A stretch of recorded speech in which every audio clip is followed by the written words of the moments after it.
Welcome back to the Prairie Farm Podcast presented by Hoxie Native Seeds. I'm Kent. I'm Nicholas. I was pointing at your hat, actually, but I realized you weren't wearing that hat anymore. I thought you were wanting my name. We are wearing a hat given to us by the incredible John and Nancy Brannaman, who are the owners of the Lavender Farm at Sutliff, if I believe I got that correctly. Yep. And Yes. today we are joined by the incredible Nancy Brannaman and Abby Bartman. Barton. Darn it. So sorry. Wait, I got this. Barton. I'm going to cut those together. I probably won't. Everyone's going to hear this. From a guy who's done a lot of editing, I would go ahead and say her full name. But if you... And then just cut out that part that you screwed it up. It's too late. I'm committed. I'm all the way in. Oh, my God. I have a great story about a time when Nick and I were doing a podcast. No. Yes, let's hear it. And Nick painfully. It was so bad, guys. It was so bad. He did a good job editing. Yeah, I edited it out. We were interviewing a high-profile guy, and we knew he really liked a sports team, and it was a sport that I did not care about at all. So I didn't know anything. Nick. I He warned me. him. But look, I am a salesman. I BS for a living. I figured it'd be fine. But this dude is also a salesman, so he knows what's going on. I called my friend who knows a lot about this sport. I said, hey, tell me what you know about this team that this guy really likes. And he told me a few things. And I tried to connect with the guy about that team. And he looked at me and said, yeah, I don't think you got your information right. I don't know what you're talking about. And no. Kent saved my butt. And then I basically didn't say anything for the rest of the interview. That was it for me. I'm out. All Kent, fine. yeah. Oh yeah, just beat red. Like I think that was my first ever interview that wasn't like a friend or someone I'd known for a long time too. So Well, we're not going to do that to you. Yeah, Thanks. it was awesome. But Nick, I was listening for it when I like had that memory of okay, we're getting to that part. I was like, please tell me he edited this out. Did. It was smooth as silk. I mean, I edited he got that out of sucker there. out. That was and you know that the guy listened to it and knows that I edited it out too, which I don't even want to think about. He's the nicest guy on the planet, though. So no, he is a nice guy. But we have Nancy and Abby, and they run, along with John, they run the Lavender Farm at Sutliff. And I'm really curious, how in the world did you guys connect? Well, it started in May of 2021. Okay. John and I planted almost an acre of 1,000 lavender plugs, and we had drilled all the holes with a bulb auger and got down on our hands and knees and planted. That's a lot. When you're down on your hands and knees, that's a lot of land. yeah. Well, it doesn't sound like much, but it is. And then we had to go on a trip. We went to Florida to deliver a table that John had made. And when I came back in early June, you couldn't see any of the little lavender plants at all because they were all grown over with weeds. So John and I got out Classic. and weeded for 4 days nonstop with a hoe. And I knew that John couldn't do that, keep that up for the summer. And I actually have a part-time job, and I manage our farm in Illinois. And I knew I couldn't keep that up. So I inquired to some of the FFA organizations in the area to try to find Sure. an FFA student who wanted to learn, and no takers. So I put an ad for a gardener on Indeed.com, and I was so thankful that Abby Barton happened to be looking at advertisements in the area on Indeed when I ran my ad, and I'll let her finish the story. Yeah, definitely. I always laugh when I tell people we met on Indeed, because that's just such a more, like a professional site. You don't expect to find a gardening position on there, but I hadn't expected to find such a wonderful job position on Indeed like that. But I had just moved back to Iowa, had only moved back for like 6 months, and I was working at a coffee shop, and that was a good time, but I am just a diehard outdoors woman, and so I was missing that, like, hands in the dirt, working with plants, and kind of always had this this long passion or like this in the background where I just wanted to work and care for plants outdoors. And so I was working for the coffee shop, and I was like, I really need to find something. So I just searched gardener on Indeed and was looking through some of them, and a lot of them were like landscaping jobs, and yada, yada. And then I saw Nancy's like very like nicely written, fields of lavender, berries, like, and that sounds really nicely put done, together. Nancy. Good job description there. And it seemed so much more like personal, which I was like, oh, this is a cool connection. Like I need to talk to this woman here. And so we chatted on the phone, and I was like already like so sold. I was like, this seems like a dream place. I can't wait to get out there and see what's going on. And yeah, we had such a nice conversation on the phone, and I think I had I was just thinking out there this morning, I think it's been pretty close to exactly a year today, I would say, that I started out here. I think it was this past week was like my first week last year. So you were so last year you had started this job, but had you been worked outside before that? Absolutely. So my background in school, I went to Iowa State University along with John and Nancy, Iowa State alums as well. Same class? Yeah, exactly. Same class and everything, But I went to Iowa State University. I studied animal ecology and forestry. Very cool. Throughout college, took like any kind of camp outdoor job I could. And then I worked for like the Minnesota DNR for a while, and a nature center. And then I worked for a wilderness therapy company. And so kind of each job led me to different positions where I like had my hands doing some sort of like tree planting or trail maintenance. And so it kind of just made sense when I saw this job posting. I was like, this is something that I'm definitely passionate about. I've always freely picked wild berries at jobs and freely done things like, where I love to garden and to plant. And so it was just an absolutely like wonderful opportunity to like see this posting. And so, yeah. That is super cool. And what really struck me in the interview with Abby was she said, I want to be a farmer. And that's the kind of vision of an employee that I just really clicked. I don't think I was looking for that. I was really hoping to find somebody who was willing to work in Iowa summers that are extremely hot and humid and sunny and have to work hard. And when I learned that Abby had sort of a long-term view of getting into farming, I thought, this could be more than what I was thinking a year ago, as far as this is my operation hiring some seasonal help. And it's, we've had a great time working together, and Abby has been such an asset and such a joy to work with that John and I have thoroughly enjoyed all the time that she spent with us. Awesome. Yeah, that's how you want it to be. And what I think is interesting is I actually kind of have a similar story here with how I ended up with Hoxie. We were talking at a previous conversation about how hard it is to get into farming for somebody that is, maybe doesn't grow up living on a farm, or even people that grow up living on a farm. If dad keeps working, there might not be enough meat on the bone to support two full-time, employees of the farm. And you got to be creative in how you can find a spot doing just that. And I think it's so cool that you and John were willing to give somebody a chance like that. Yeah. 41 acres to some people is not a lot of land, especially 25 acres of timber, but 41 acres is too much for the two of us for what we're doing. Right. And it really is fun to work with a younger person who's interested in working hard and learning and taking on responsibility and really making this a life career.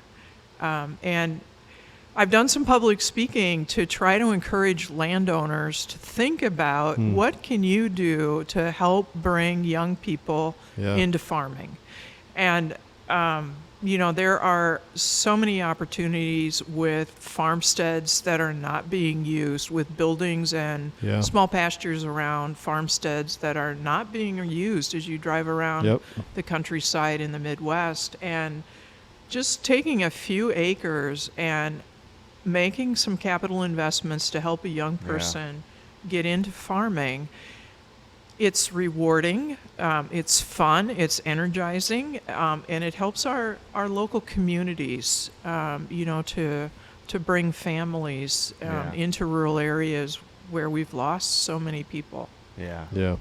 And Yeah, I've said. told, I have several friends that are in a similar boat. Hey, I want to work outside, but I mean, I don't have the $3 million it takes to get into some sort of commercial farming. And I've told many of them, hey, if you buy a house with 3 acres of a backyard, you can make $20,000, $30,000 a year Yes. off of it. But it's going to be work. It's going to Yes. be out of the box. You're going to have to do some thinking, Yeah. and I've a couple of friends have taken me up on it. So, for instance, there's some wildflower species that take a lot of attention. So we don't have. I mean, there's 5, 6 of us working at Hoxie Native Seeds. We don't have. There's only so much attention during the day Right. we can give, and so we're not able to grow those crops well. If someone else can do it, and they're very high dollar crops, well, then they've got that opportunity. It's not just wildflowers and native grasses. There are many other opportunities and creative ways of not only making a living but adding to the community and society around them, where they can connect with the land and produce something that is of value. And I think that's incredible. Yeah, well said. So, Abby, has working on a farm been what you thought it would be, or has it been way more challenging? What's the learning curve been like? Oh, absolutely. I think it's been like, so I guess I really enjoy like that hard work, Nancy, like the hot Iowa summers, it's, I had the, I want to camp out on that point here for a second. Everyone always talks about the winter time. Give me winter over summer any absolutely. day. Yes. Any day. I lived in Dallas, right? Texas is supposed to be really hot. And I lived in Redding, California, where the average temperature is 98 degrees in the summer. But listen, that does not compare to the corn sweat. If you do not Yes, live in the corn Midwest, sweat, you don't people. understand. The corn sweats, and it turns into humidity, and then you sweat all summer long. There's no relief anywhere. Yes. I'm going to steal that. I haven't heard the corn sweats. Like that's good. It Yeah. sweats. Yeah, the evapotranspiration of our corn in July. That dude's a science late teacher. June, and through July is just misery, people. Exactly. Misery.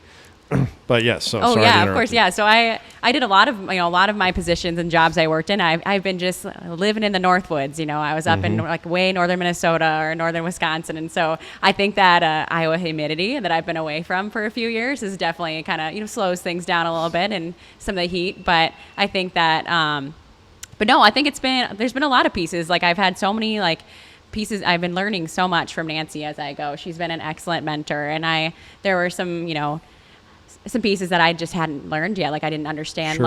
how to acidify the soil really. And some of these aspects of the soil that were different because I didn't take a lot of not necessarily tons of them, but a lot of agronomy classes in college and things like that. But it's been really nice to kind of grow with those pieces, understanding the science behind them more and actually the action it takes to get out there and to plant these things and what they need. And so I think each step, it's Nancy gets all these wonderful different, we have a variety of different plants out there, which is exciting. Yeah, And so yeah. I usually will get a message that's I bought some peonies or, sorry. And I'm One more thing to plant. Sorry. sorry. And I always chuckle. I read the message. I chuckle. And then I go home and cry.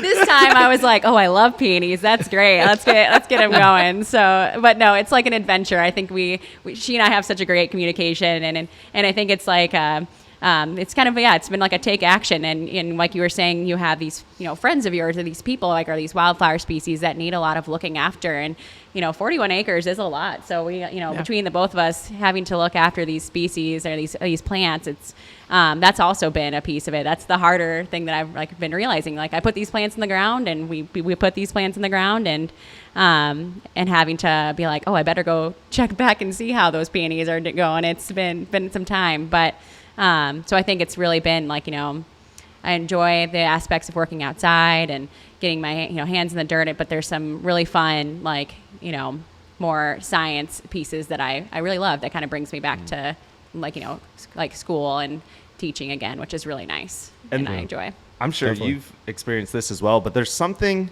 to say about you learn in a classroom. If you spray Roundup on something, it's going to die. But there is something totally different about spraying Roundup on something and going back 2 days later and it's dead. You just learn it differently. You experience it. It hits you differently. You're not just memorizing something. You know it. You know it inside of you. I was recalling while Abby was talking about what she was learning from Nancy and, seeing the concept you learned in class maybe, and then be like, wow, I never thought it would play out like that, right? I can't remember what I was working on with Carol. We were fixing, I think, one of our drills, and I said, wow, that was a smart way to do that. And all that Carol said to me was, yeah, well, you're not going to learn that in college. It's so true. There's the practical side of how farmers have, and that's how Nancy grew up on a farm, and you just learn. Yeah, that once you have that education to go with it, you understand the scientific concept, but the practical application is bigger than that. Yeah. So much problem solving is kind of the thing. Yeah, like figuring out, why. And I think that's great about it is, studying a plant and trying to figure out what is wrong. Like, what's going on. We have this really fun sandy soil we're working with here, but it's like, what else is going into it? Like, how can we help you out, plant that's struggling? Yeah. I think that I enjoy the problem solving, and I definitely will have conversations with Nancy where I'm like, okay, so I'm looking at this plant and I'm trying to figure out what's wrong with it. And I think that's what I enjoy. I really enjoy that problem solving. I think that's been a good piece of it too, getting into this field. That's really cool. Because there's no immediate answers. Google doesn't let you know all those things. So you really have to go after it and start figuring it out yourself. And I mean, poor dad did it alone for decades, doing just failed crop after failed crop. This doesn't work. I guess we'll try it a different way. And so where you guys are at right now, where there's just a lot of trial and error, a lot of just using your brains. And I mean, you both have an education in it, so you're not going in totally blind, but that's hard. What are some of the lower moments you guys have experienced on the farm? Well, Abby, one of the first things Abby helped me with, I had 3 trays of plugs. So I had almost 200 to 300 lavender plants that we were overflow. I was a little too ambitious in my ordering last year. And so here we were in late June, early July, and I still had these little baby lavender plants in the greenhouse. And we got out in the area, what we call, it's under the power lines. And John had actually sprayed Roundup, and we got the bull bugger out and planted, I'd say close to 300. We had 3 rows of lavender plants. And it was another of our hot, dry summers. I mean, humid, but no rain. And we would water. And we had moles or gophers, or both, eat the roots of almost all but 40 of these lavender plants. They wanted either the minerals that are in the potting soil, or they wanted the moisture for survival for themselves. But we had one whole row, it was the row that Abby planted. It was heartbreaking. All of the lavender plants were killed by moles or gophers, except one. one plant. We named him Irving. Irving. Just a single little, he just stayed this tiny, like 5-inch little lavender the whole time. And so it just survived. But And it did survive, but and there was like 40 more in the other 2 rows.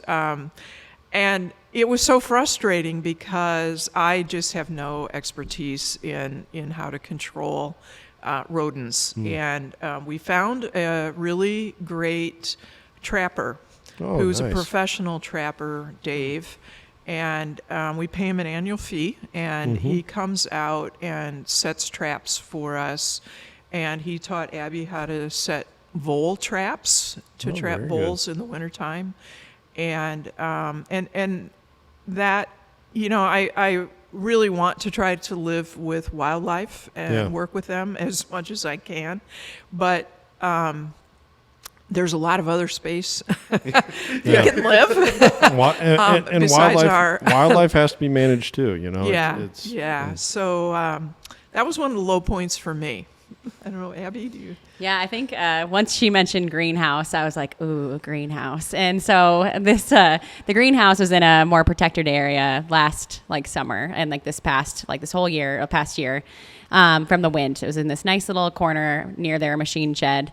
And this year we put some gravel and set this whole new area out for it to be moved. And so it was actually going to be near our newer berry patch that we had set up.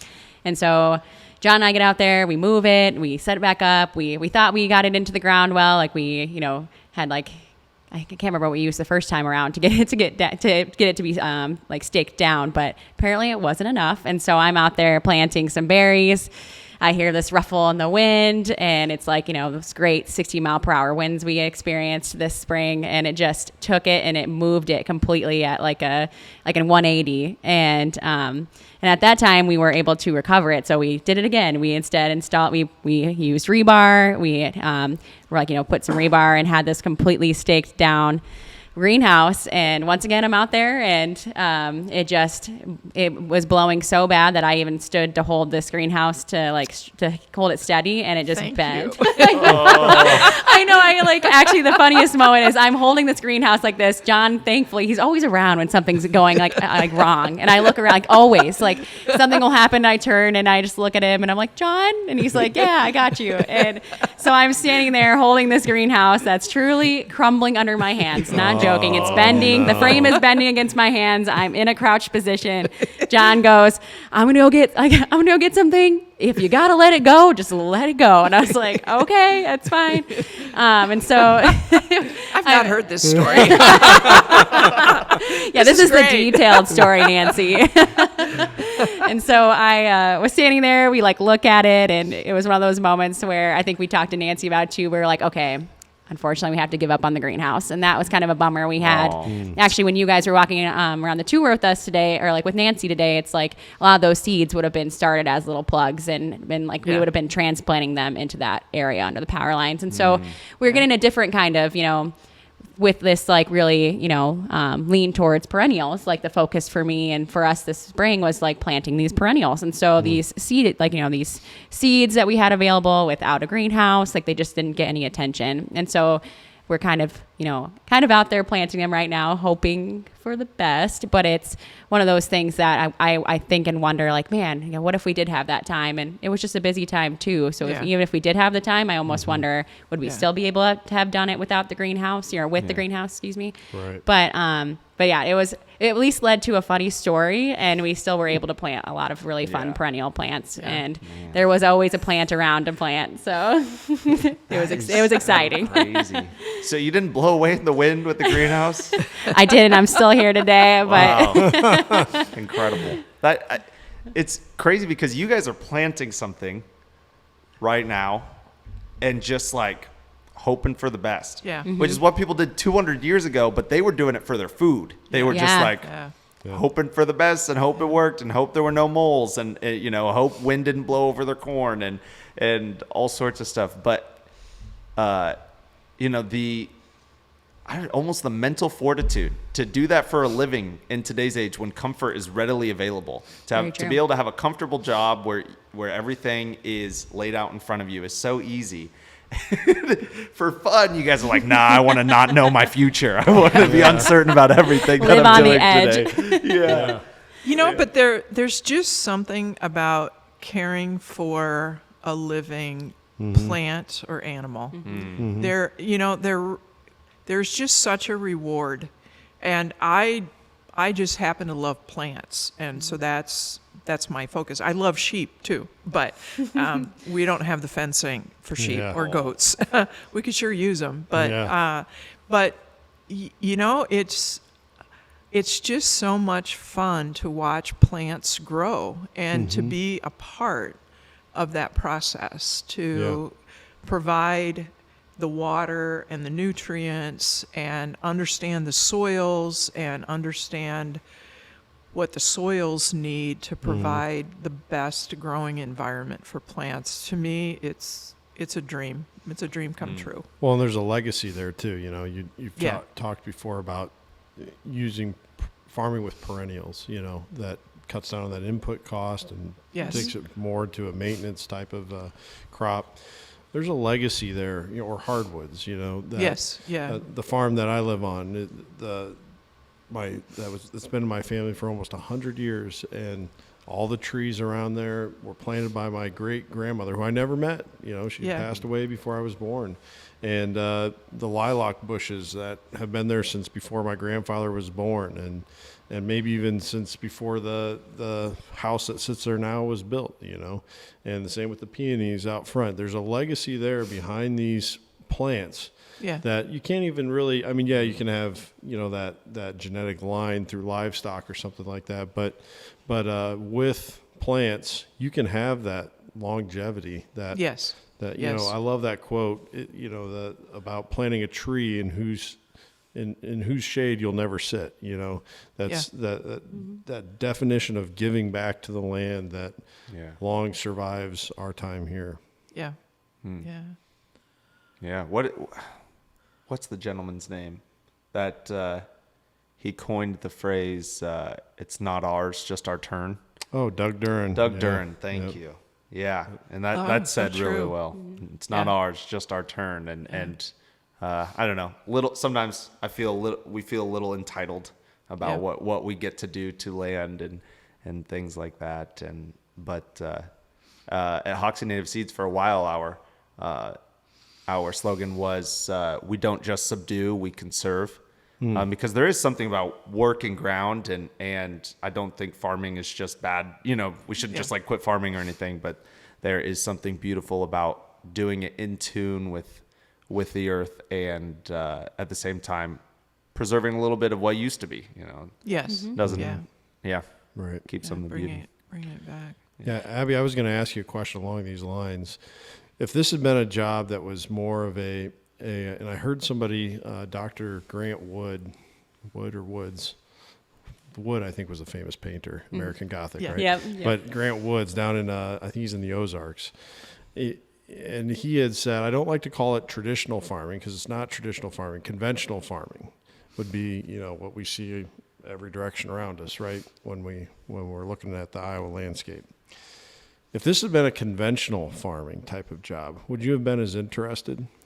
Probably not, actually. I think what really drew me to this position was like when Nancy was speaking about how much she loves caring for plants, and I think the diversity of the plants out here was like such a draw for me, and I love not that there can't be diversity in that sense in conventional farming, but I really enjoyed that. Like, it seemed that, like, especially when I walked out onto this property, like, I love that they were restoring native prairie, and like there was timber in the corners, and that like I could take a walk and I could be into a whole different kind of habitat. And I thought that was really valuable. And, you know, I could find that in another farm system, but I think that what really drew me to it was I was already interested in horticulture and like really enjoyed herbs, and I really enjoyed, I have an obsession with houseplants. So I started inside with my caretaking of plants, at least. And so I think what really drew me to it was that I had these like little pieces of my life that really connected with Nancy's, like what she wanted to grow here. Like, I had a story for why I really liked berries that I could share, and like about certain berries she was growing. And I think that's really was the draw for me. And I think in a way, like I really love to work outside with my hands, and I could still see working on a conventional farm being, some sort of being a level of growth for me. I feel like I'd have a lot of growing to do, but I wouldn't really have much of my own. I think there wouldn't have been much of my own personal background that I could pull into it as much as with conventional farming. But absolutely. Yeah. And Nancy, you provided the right opportunity. You had the vision to have all the diversity of species and all those things that Abby said attracted her to this job.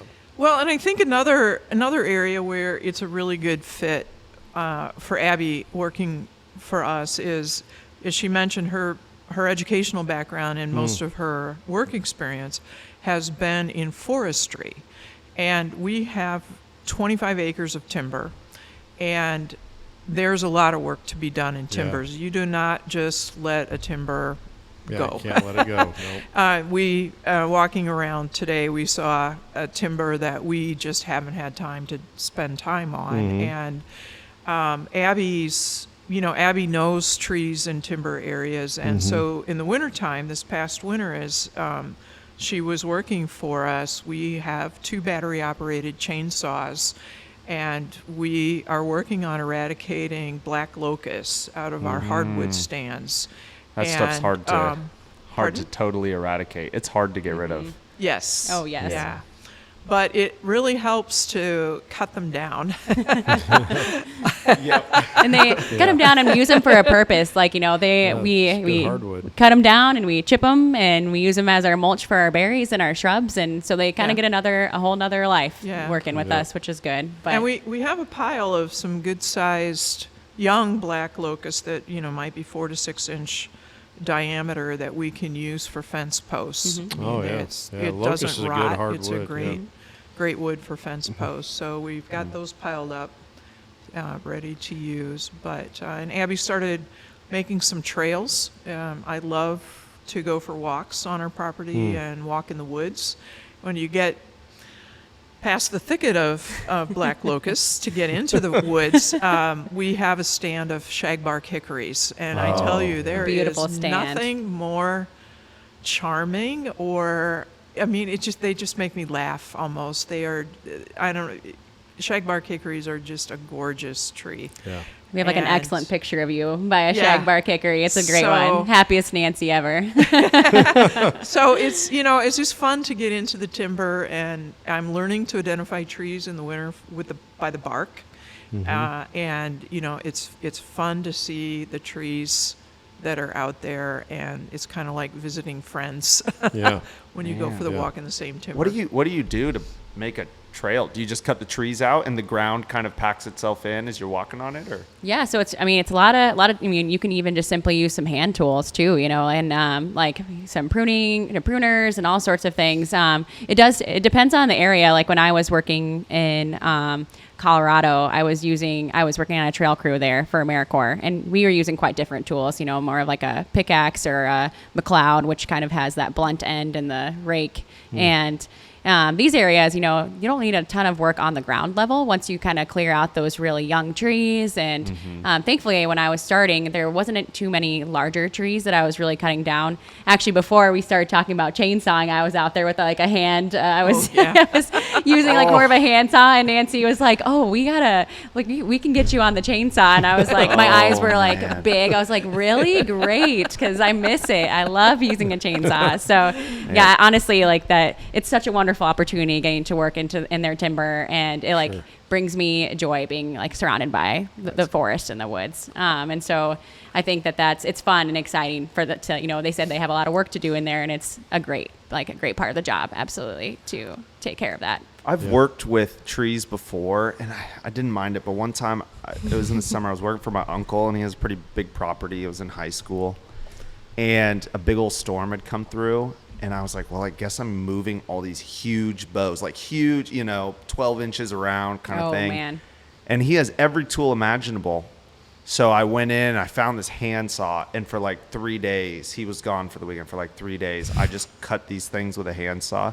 And then he got back, and he's like, why didn't you just use the chainsaw? And I left it in the front entryway for you. And so that killed me ever wanting to do anything with cutting any trees or. Glutton for punishment. Yeah, when we bought our house, my wife and I, my first purchase was a skill saw, or not a skill saw, a hacksaw, so I could just cut down branches right away. I was bitter. Yeah, there you go. Yeah, I am wondering, Nancy, would any of this be happening if you hadn't found Abby or someone similar to Abby? No, and it wouldn't. I don't think it would have happened at this pace at all. Too. I mean, this way, having a full-time employee who's really dedicated, and I've been able to expand my vision for, and really to try to figure out how to make this a full-time, worthwhile career for Abby that I can enjoy, but I'm retirement age, and someday I'll be fully retired, and and it's just so much fun to experiment with different plants and try some really unique things like hardy kiwi, and we found hardy fig, and I love bayberry, and I found bayberry shrubs, and you don't find bayberry candles much anymore these days, and we hope to be able to harvest bayberry berries and get the wax, the aromatic wax, and like make bayberry candles. So, it's really, having Abby around has really helped open up a lot of dreams, like iris. We planted what, 200 or 300 iris out there? Oh yeah, definitely, yeah. And I've got Dutch and 89 more coming in the fall. But I love iris, and I would never have dived into that many iris. But That is and really and cool. Abby's been. We were able to hire a summer intern through Kirkwood Community College, and Abby has been supervising Madeline for her internship and training her, and Madeline has made great contributions this year to helping with That's the weeding awesome. and the watering. So It was really cool to see someone her age jumping in and just being like, yeah, I'll work really hard in the heat of these corn sweaty summers. Absolutely. yes, I know. Yeah, she takes such initiative. I was so impressed. I was like, okay, like she's grabbing things that I'm always, looking for the next task, and she's like, oh, don't forget, we got to grab this, and I'm like, yeah, Madeline, like, thank you for remembering to help me like grab the shovel. Like I'm thinking about the next berries or whatever it is, and so Shout out to Madeline. Yeah, shout out to Madeline. She's great. Hard worker. yeah. So you guys have a really cool relationship going on, and then for Nancy, you're part of PFI, Practical Farmers of Iowa. Yes. And even though, Abby, you weren't part of PFI. Well, I am now. Yeah, You are now. Yeah. but Yep. When you were But a member, were originally applying, I was not. Yeah. But you were like exactly what PFI was trying to target and help with, right? Someone who wants to work outside, and I guess you maybe didn't have exactly in your mind that you wanted to farm, Nancy, you're a part of PFI. Could you explain it a little bit? PFI is an amazing community across the Midwest. It's centered here in Iowa. Their headquarters are in Ames. It's a nonprofit, but they reach into all of the surrounding states. I've gotten involved. They've provided a cover crop program for me on the farm in Illinois. Nice. For legumes going into small grains or right after small grains. But it's a great complement to the Extension Service. I actually worked for Iowa State University Extension, and I go to a lot of Extension meetings. And Practical Farmers of Iowa educational programs are different. They're more of, we're going to hear about what one particular farmer is doing on his or her farm. And like we were at a field day last week, learning more about honeyberries and hardy kiwi. Oh, very cool. And it was not research-based education, but we learned and got a lot of great ideas about how to shake a berry bush with using a Sawzall with something that looks kind of like a pitchfork. Very cool. That's run by, and then we went to the annual conference in Ames. It was, 2.5 days or so in Ames and in the wintertime, and lots of opportunities for going to different speakers. And again, it was a lot of sharing. This is what I do on my farm. They PFI does organize quite a lot of field research and publishes field research. But I enjoy hearing the stories and the problem solving that is a part of the stories of, Wow. I faced this problem, so this is our solution. Or like the berry farm we were at near Newhall, Iowa last week. He'd raised a lot of the berries that we're raising, and he's torn them out. Like he raised currants, and I forget what else. It was gojies. We told we were goji, proudly yeah. saying we raised gojies, and he's like, "Oh, I just tore those out," and we're like, "Oh, Yeah, he completely uprooted them and got rid of them. And Wow. so it was sort of like, learning, oh, yeah. well, something in the back of my mind that to remember, like, what down the road didn't he like? Because we love the gojis, and so.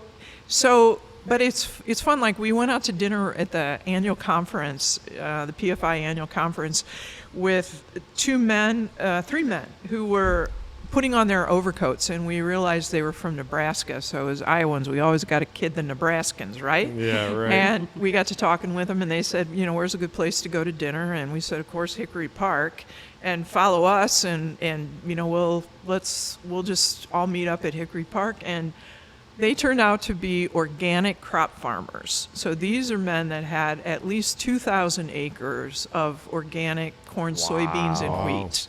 And I raise corn and soybeans on my farm in Illinois and wheat. And, the thought of trying to raise those crops organically just is like, has always blown me Daunting. away that I have never even thought about And exploring 2,000 that. acres. Yes. That is Yeah. wild. so it was impressive, yeah. so fun, and so it's a chance to just, I think, meet other people kind of like us who think out of the box, who think creatively, who are looking for solutions. Yep. And these were large scale farmers, but there are a lot of small scale horticulture producers that are in PFI, and of course that's what we're doing. And so it's really a great way to make friends, ask questions, get help, and learn. And they have a tremendous staff, too. So it sounds Really? like what you're saying is if anyone listening to this is interested in starting any kind of farm at all, and you might be unexperienced or don't have the resources or don't even know where to start, they should be reaching out to PFI. Yes. Absolutely, and we went to another event that was for like beginning farmers, and they Oh, that's cool. they broke people, they broke you up by your experience level. So like the first one, maybe you were just interested in farming and you didn't even have land yet or any property, and they, that you would take sessions with them based on that, and it was very, specific and very opening, very open and wonderful people who are there and at those conferences, but they would break you up between like interested in farming, you're a beginning farmer from like 1 to 5 years, maybe you're a landowner, or all these different pieces, and it was just like fascinating, and you got to meet such wonderful people who are seeking to understand what you're doing, what are you doing as a farmer, or what would you like to do as a farmer. And I definitely met some other young farmers there too, which was really fun. That is so. I was telling Kent on the way over here, it feels like young farmers that are interested in it, but then also kind of not doing corn and beans. But even if they are doing it, just any young farmers kind of got to band together because there's not a bunch of us out there. So Right. Yeah. Yeah. That's a good way to say it. And there are a lot of established farmers that, like the three gentlemen we went to dinner with, they were in their late 60s, early 70s. And, there's a lot of farmers who have been doing this for 30 years. And, it's just fun to learn for somebody who's been, growing berries or growing something organically for 30 years is, just my ears are open. I got my notebook, just tell me everything, brain dump, please. I'm Right, here to right. learn. It is cool to listen to the generals of anything, Yes. really, but particularly farming. But someone who has had so much experience in one thing and are highly respected as one of the best or one of the few that have been able to succeed in what they're doing, their brains are so interesting to pick. Yeah. And part of the reason we started this podcast is we're hoping to sit across the table from some of those people and pick their brain.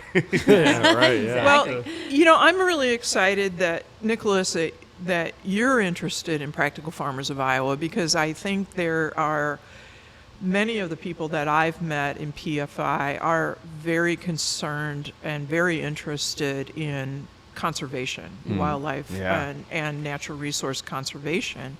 And this is where the native prairie seed comes in. And, it's, to learn how to grow it, I mean, there's a lot. Yeah. It was intimidating to John and me when we started, and you provided a lot of the advice on how do you seed it, how do you take care of it, and what do you expect the first year and the second year and the third year, and it's you're going to be a great fit for joining and being a part of Practical Farmers of Iowa, because I and there'll be a appreciate it. lot of people that are interested in Oh yeah. in native prairie. I think it's Man. a pretty big topic in a lot of these Yeah. conferences is Yeah. talking about native prairie or pollinators, and so it'd Wow. be Yeah. absolutely. Well, we are excited. We've talked to some people there, and we are pretty excited. To be. If you guys haven't checked out PFI, check it out. It's really cool. I think PFI.com or It's practicalfarmers.org. .org. Yeah, I think that's what it is. Well, it wasn't But even close. Just But Google practicalfarmers.org. Yeah, some of the right letters. just Google Yeah. Practical Farmers of Iowa, and you'll find it. Man, and we do have to start closing up, but I follow, and the Hoxie Native Seeds account follows the Lavender Farm Sutliff on Instagram and Facebook. And Abby, is that mostly you doing that? But yeah, I You're would real say good at it. Yeah. It's I really enjoy the posts. I don't like them because I'm like, oh, there's another company that we work with. It's because you have great posts. So if you guys want to know what they're up to, or know when they're gonna have U-Pick days, or know what's available on their farm and when it's available, or just see the really cool stuff that they have growing here, check it out. The you. Lavender Yeah, thank Farm you. at Sutliff. And then if someone wanted to reach out to you guys and for any reason at all, how would they do it? I feel like I'm pretty quick on the Instagram Messenger. Sometimes that's a great way. What about you, Nancy? What do you feel is best for you? Facebook Messenger Sure. too, Yeah. Cool. and I am working on the website. We're getting there. Yeah. That's She's a big working hard on undertaking. it. Good learning curve on software on websites, and then we'll have an email address too. But Awesome. yeah, Getting close. We really appreciate having you all today, and we are hoping to do it again in the not too Terrific. distant future, because you guys have been so amazing. all right. Thank you. Yeah, Thank we've you had so so much. much fun. Yeah. Yeah. Sorry, Nancy. Go ahead. Yeah. Well, Yeah, well, thank you very much, guys. That was great. It's good to learn about another farm that's finding in a creative way. It's kind of been our Yeah. word of the day today. Creative way to make it happen. Make more with less. Right. yeah, Yeah. that is so true. Well, and thank you for listening today. We really appreciate it. This has been the Prairie Farm, and I cannot forget this. I almost forgot. We are doing a campaign right now. We are trying, within a year, by June 1st, 2023, we are trying to be in 10,000 backyards with Backyard Prairie. Whether you have 100 square feet or half an acre or 4 acres, we're wanting to hit 10,000 backyards. And you might be wondering why. It's because we believe that butterfly trails can be brought back. They're almost extinct, and we think that the bees that are basically getting wiped out and the butterflies that don't want to travel through Iowa anymore, they can be brought back. It is not too late. And our part is we are trying to get our backyard pollinator in 10,000 backyards. Let's do it, people. Within a year. So get her done. you can check it out on theprairiefarm.com. Yeah, theprairiefarm.com. We are the Prairie Farm. We are presented by Hoxie Native Seeds. And do not forget, conservation happens 1 yard at a time. Hear you next time.